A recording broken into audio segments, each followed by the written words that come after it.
So welcome to this live session where I'm going to be talking about strategies and tools to help you move forwards towards your goals. If you don't know me, my name is Simon Pimenta. I had MECFS fibromyalgia for 8-9 years, and I went from not being able to walk for 1 minute to being able to work full-time, play sport again, live an active life. I did have an injury a while back which has kind of slowed me down a bit, but life is still great. I still wake up early in the morning ready to go. So if you are watching live, just say hi in the chat. If you're watching the replay, just put #replay.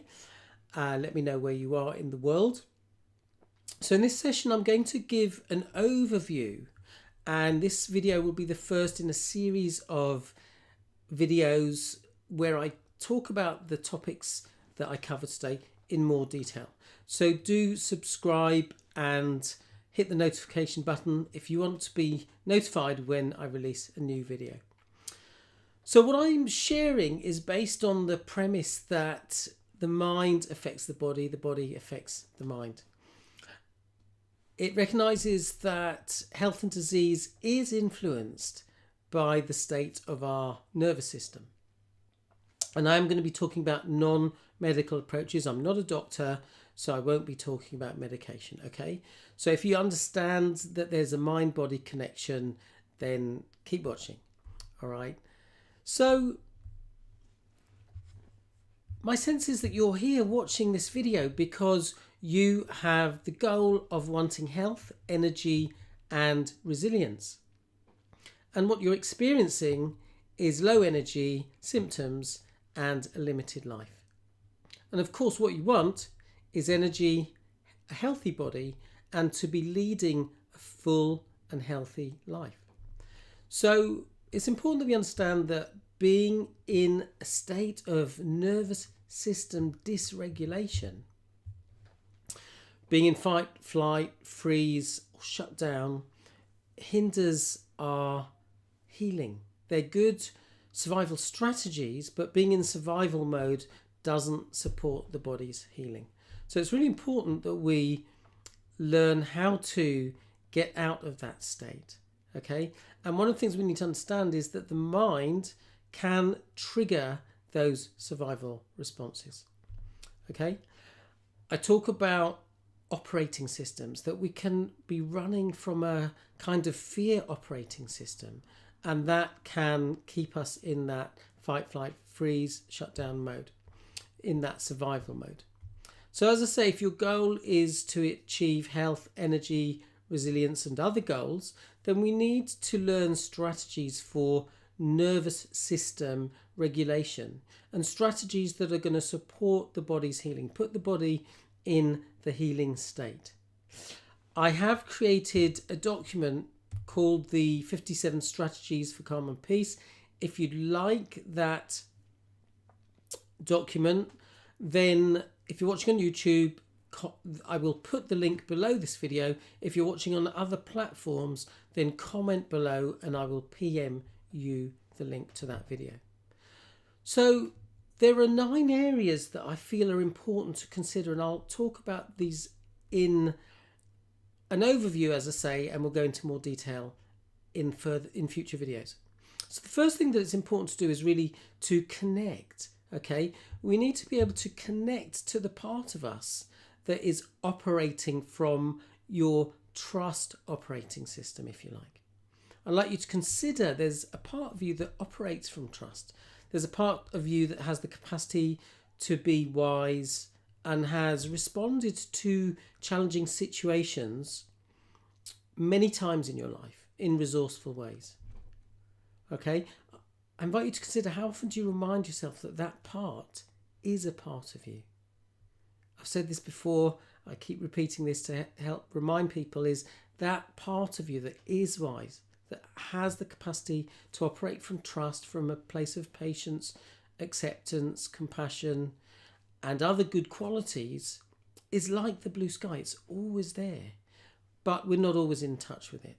So it's important to learn strategies to connect to that part of us. That part of you has the capacity for what I call supervision. That part of you has the ability to spot patterns. And once you've spotted the patterns, you now got choices about whether you run that pattern, particularly if it is limiting you in some way, or to cultivate new patterns that are supporting your healing. I saw a post from someone in my group literally 10 minutes ago saying that she woke up feeling very activated but has learned strategies to respond in more resourceful ways. So hello, if you've just joined us, do feel free to say hello in the chat. Love to know who you are and where you are, so feel free to comment. So as I say, the first thing I'm talking about is connecting. Okay, connecting to that part of us that operates from trust. Okay, we also need to connect to our body because some of us have learned to disconnect from our body. So if we experience uncomfortable sensations, perhaps a symptom, or uncomfortable emotions, many of us have learned to inhabit our mind, to disconnect from what we're experiencing. And when we go into our head, we tend to overthink, overanalyze, catastrophize, criticize, distract ourselves in ways that don't support our healing. Okay, so feel free to let me know, does that resonate? Do you recognize that at times you're very good at disconnecting from those sensations? Maybe you're experiencing some strong symptoms, but you tend to go to your head and create stories. You say to yourself, I'm never going to get well, etc.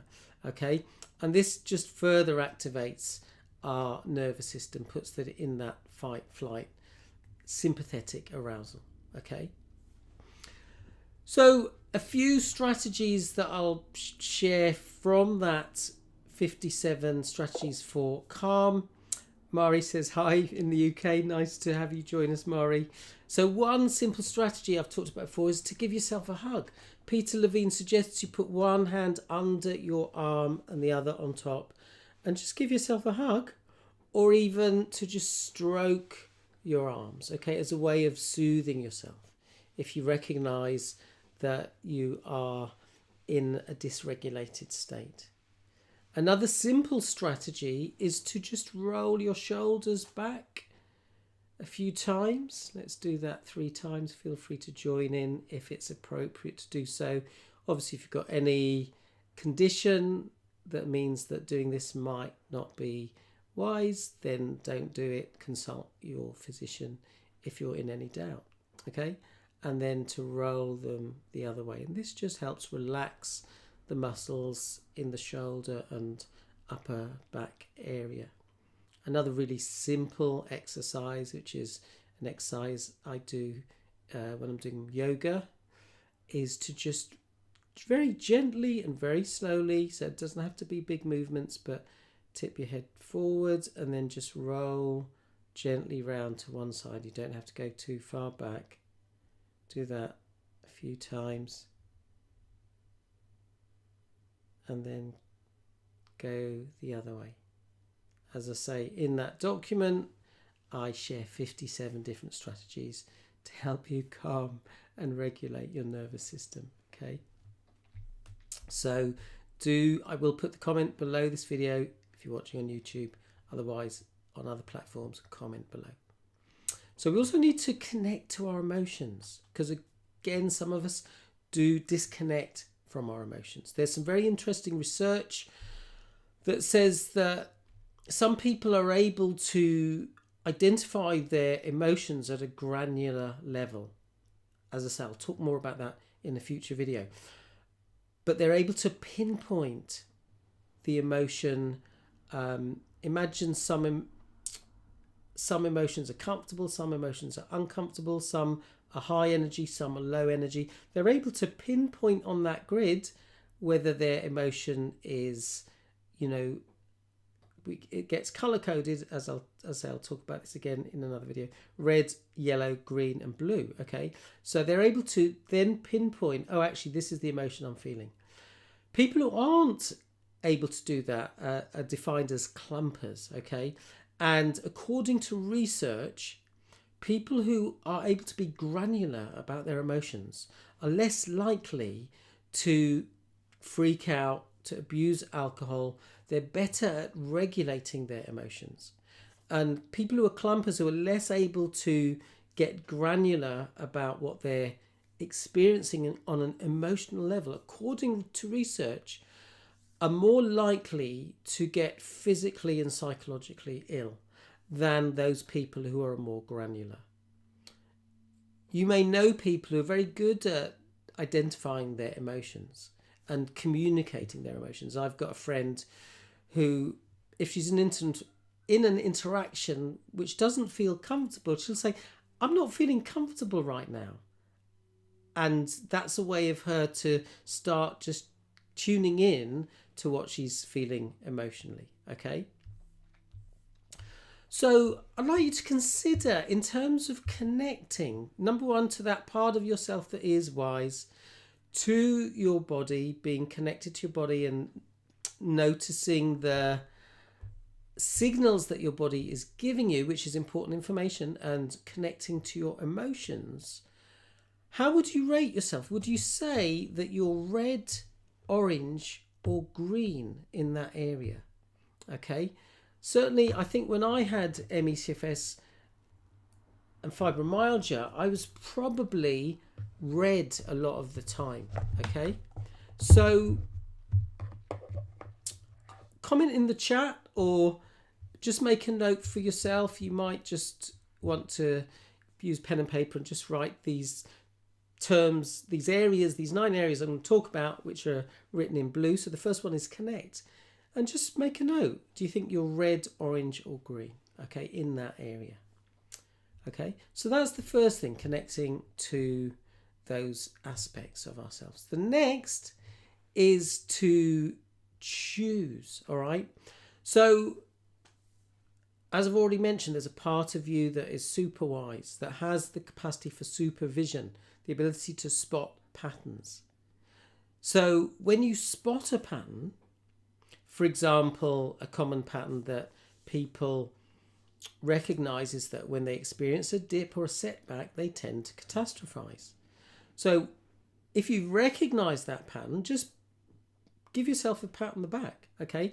Because recognizing the pattern is the first step to changing the pattern.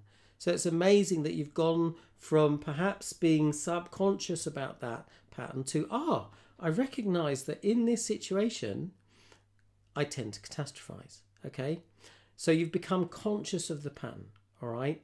And now it's therefore possible to create a new relationship to being in a dip. So as I just mentioned, someone in my group saying they woke up noticing sensations, and perhaps in the past they would have generated anxiety. Now they're able to just generate more resourceful states, and that's going to support their body's healing. Okay, that's going to stop them from just reinforcing the symptom because they're getting into a state of anxiety. So Donna says she recognizes she's red as in terms of connecting. Okay, so if we recognize a pattern, we can now choose to do something about it. We can decide to do something different. Now, this does take practice, okay? But again, I invite you to just rate yourself. Would you say you're red, not good at this, orange, I'm okay at this, or green, I'm really good at, having spotted the pattern, choosing to respond in a new, resourceful way? Again, feel free to comment in the chat whether you're red, orange, or green for choose, okay? And what we're doing here is we're building a map, so you'll have information which is going to help you identify what areas to work on, okay? So the next thing we do is, I think it's important to, if we've recognized we want to create a new response, we've got to practice that, okay? If we want to cultivate new habits and patterns, it takes practice, okay? It involves changing our state. So anytime, and you've probably done this a number of times, maybe you're aware of it, maybe you're not, where you've experienced a challenge. It might be a sensation, a symptom, and you did respond in a resourceful way. Okay, you may be aware of that, or you might not have spotted when that's happened. Okay, so Donna says going towards orange. Excellent. All right.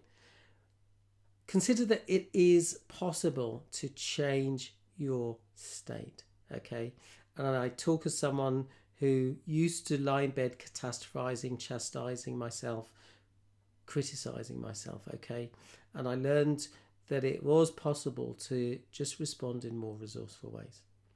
And we can do that via a number of strategies. Brain training, using visualization, reframing the situation. Reframing is about finding new ways or more resourceful ways of looking at things that help us. So an example of that might be if you're stuck in traffic, how many people's default response is to get frustrated or to generate frustration. And that's just a habit. Okay, if they recognize, okay, I've spotted that pattern, I've connected to my why self, I spotted that pattern, I can choose a different response. Now they're going to work at creating a new response. Brain training, visualization, reframing. Mindfulness is a powerful strategy. I've made a video on that.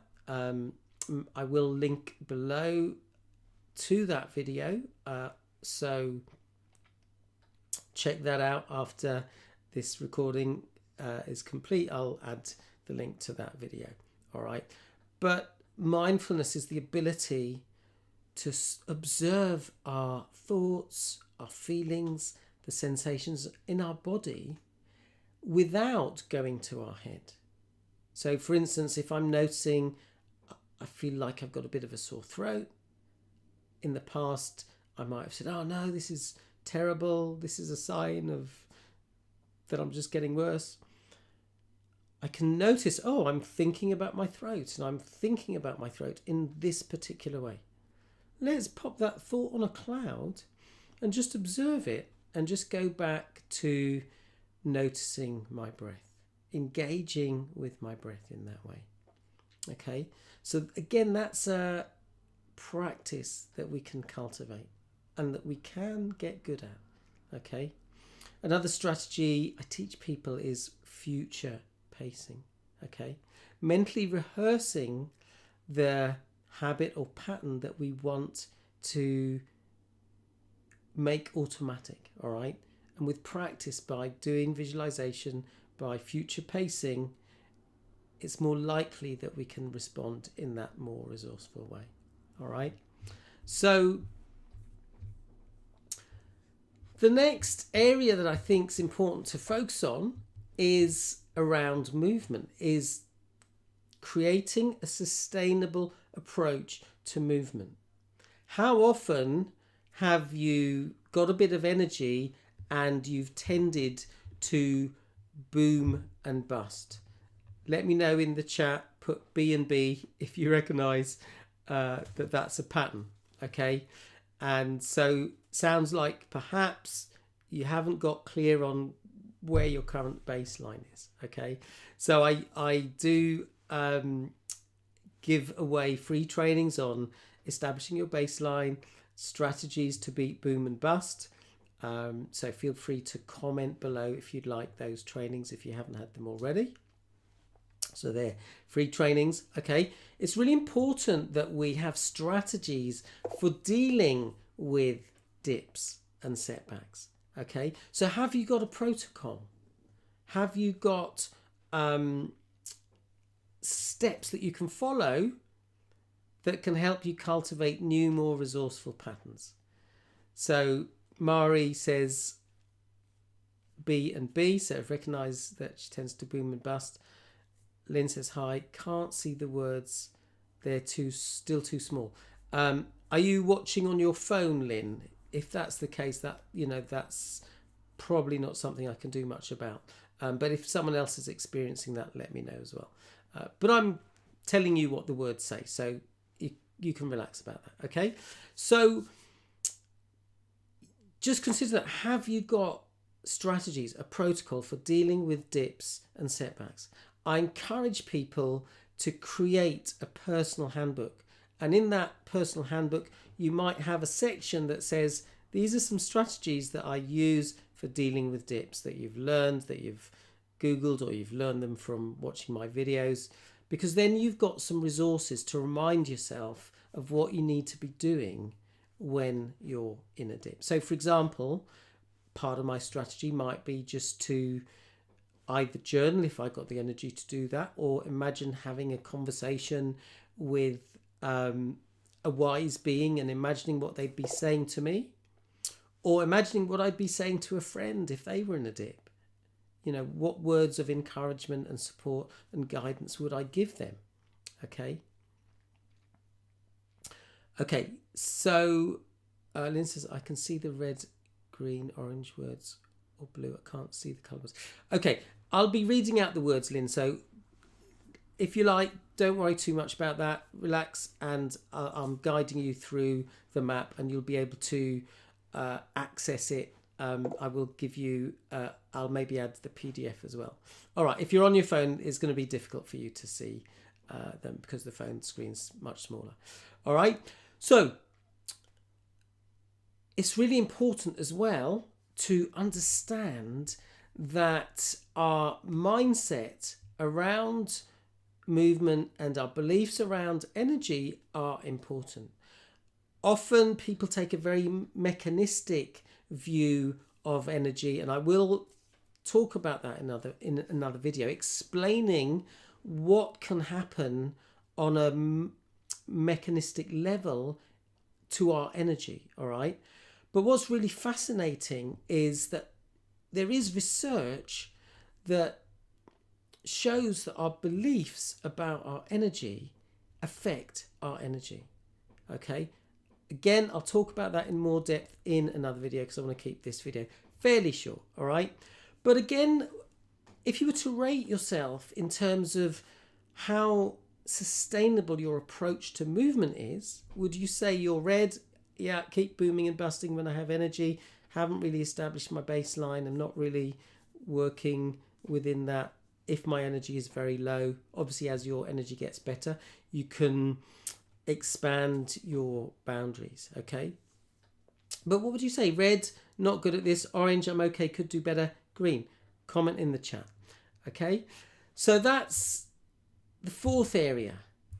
Okay, so the next area that I think is important is to, you know, have a strategy, a protocol around nutrition. It's really important that we keep it super simple. And, you know, when I had MECFS, I did tend to stress about what I was eating, and that probably undid any of the good nutrition I got because my body was in a state of stress. I remember listening to a podcast with a chap called Rich Roll. He was interviewing someone who said there are 300,000 plants that we can eat, but most of us eat a very small percentage or small number of those plants. And having that variety is really good for our microbiome, okay, which is in our gut, which actually helps us stay healthy. I was watching a podcast by a group called Zoe, led by Professor Tim Spector, and another chap was the founder, can't remember his name. But in that podcast, they're mentioning that if you can have about 30 plants a day, that's really good for your microbiome. Okay, and actually, I wrote a list of how many plants I was consuming, and it was coming close to 30. I'm happy to share that list if you want ideas. Okay. So Donna says, I still find it hard when I dip and others get annoyed with me. Orange, red at times. Yeah, you know, that's challenging when other people, you know, are not supporting you.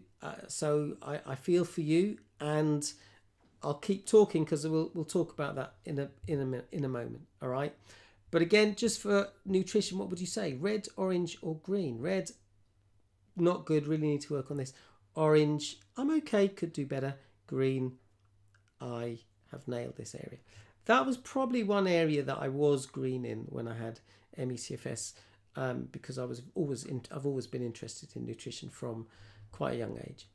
Okay, so next thing is to dial in sleep, to ensure you've got sleep hygiene strategies. Consider that sleep hygiene starts the moment we wake up. And again, there's some interesting research that people can have average sleep and be relaxed about it, and they tend to not feel the effects of the fact they haven't had great sleep. Whereas people who have great sleep but worry they're not sleeping well are more likely to experience adverse effects because they have the perception or the belief that they're not sleeping well. Okay, so sleep, would you say you're red, orange, or green? Red, I really need to work on my sleep hygiene. I've got lots of bad habits, staying up late, looking at my devices, which emits blue light, which can actually keep us awake. Orange, I'm okay, could do better. Green, I've nailed sleep hygiene. I would say I'm probably orange green because sometimes I do slip, but in the main I'm okay. So let me know. Sleep, red, orange, green. Sleep, Donna says red. Okay. So thanks for your participation, Donna. Other people, don't be shy. Feel free to let me know. So next is relationship to yourself. Okay. It's really important that we identify and shift any limiting beliefs we have about ourselves. You know, very common, people have this belief, I'm not good enough, I'm not enough, I'm not lovable. All of these things are not true, okay? And we can shift these beliefs. We can rewrite and rewire our brain and our beliefs, okay? We can learn to shift the triggers that come from those limiting beliefs. So, for instance, if someone is judging you, and this is what Donna's just talking about, we can learn to be self-referential, where our opinion about ourselves is more important than the opinion of others. Okay? And this takes work. You know, I used to worry too much about what other people think, and I've learned to worry much less about what others think. Still got work to do in that area, but I have progressed massively. Okay, so it is possible to learn to cultivate healthier boundaries towards yourself. Okay, so for example, when you have energy, if your old pattern, if up until now you've tended to boom and bust, it's possible to learn to set boundaries with yourself, which are based on focusing on your wildly important goals. This is something when I start working with someone, we identify their wildly important goals. And by doing this and by them reminding themselves of their wildly important goals, for instance, before they're about to do a task, they're more likely to do that task in a way that's aligned with the wildly important goal, rather than getting focused in their mildly important goal, which is, I've got energy, I have to do this now, I have to complete this task now. All right. So again, healthy boundaries towards yourself. What would you say? Red, orange, or green? Okay. Next area is to think about our relationship to others.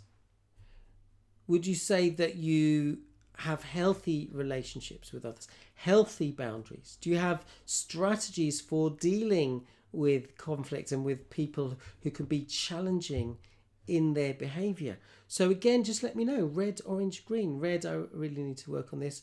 Orange, I'm okay, could do better. Green, I'm really nailed in this area. So I've got a green, I've got an O, orange. Okay, thank you for letting me know.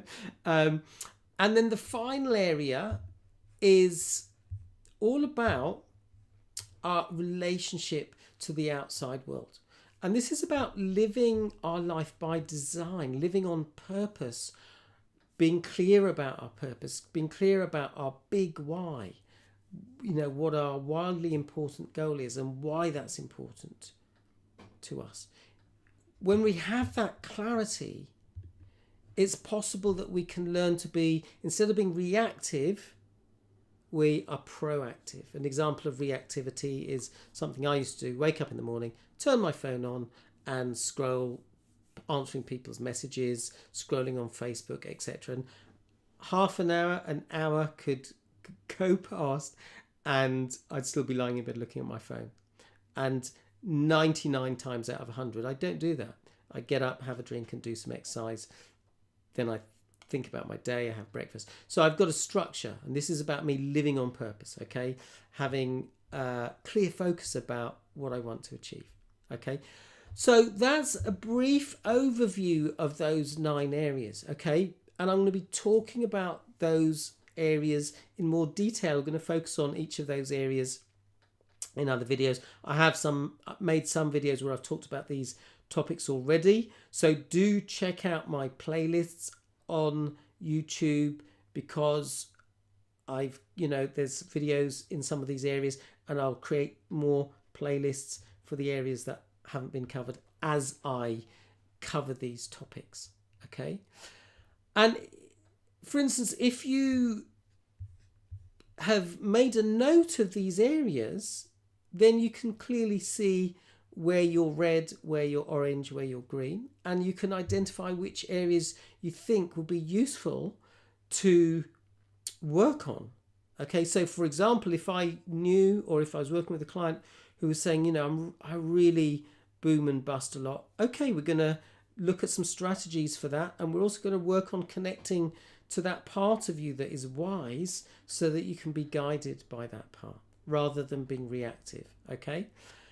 So I invite you to do that exercise. If you haven't done that, maybe just rewatch the video with a bit of pen and paper, and just I can add a link to a PDF where you can fill out these areas. If you've got a device on your screen or an iPad where you can use that device to colour in the areas, or just do it on pen and paper, and you can just write red, orange, green. Donna says, I used to be so red it was blinding. So that's great that you feel like there's some shifts in certain areas, Donna. That's excellent. Okay. So as I say, if you want more content, do subscribe and hit the notification button. If you'd like more help, then, as I say, check out the free content. I've created lots of videos, okay? If you want more focused help, then there are 2 things that I can offer you. One is I do weekly group coaching.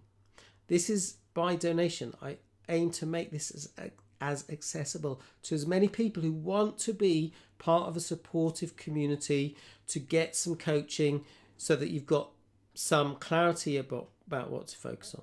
If you'd like to know more about the group coaching, comment coach below and I'll send you the details. I also run a 12-week course called Building Resilience. And this is where I cover those 9 areas in a very sequenced way, okay, to help people make progress towards their goals. If you'd like to know more, if you'd like to have a conversation either about the group coaching or the Building Resilience course, then I'm really happy to have a 30-minute call with you. Okay, there's no charge for that. When I've worked with corporates, they've been charged £150 for that half-hour session. If you'd like one of those calls, then just comment call below this video. I offer them 1 per person, okay? So you're entitled to 1 of those sessions. So if you'd like one, get in touch. There's no obligation to be a client. I'm happy just to explore some strategies with you. But if you want to know more about the group coaching or the Building Resilience course, we can talk about that. So I'd love to know, what is your takeaway from this session? For those of you that can see the chart, I'll just share it again. What is one area you could focus on first? Feel free to leave a comment in the chat, and feel free to leave a strategy. You know, might be, okay, I do tend to boom and bust. I'm going to use a timer. All right. So Mari says, thanks, you are welcome. All right. So thanks everybody for joining me. If you've got any questions, any comments, pop them in the chat. For now, I'll say thanks for watching. Keep going. You've got this. Wishing you great health. Bye for now.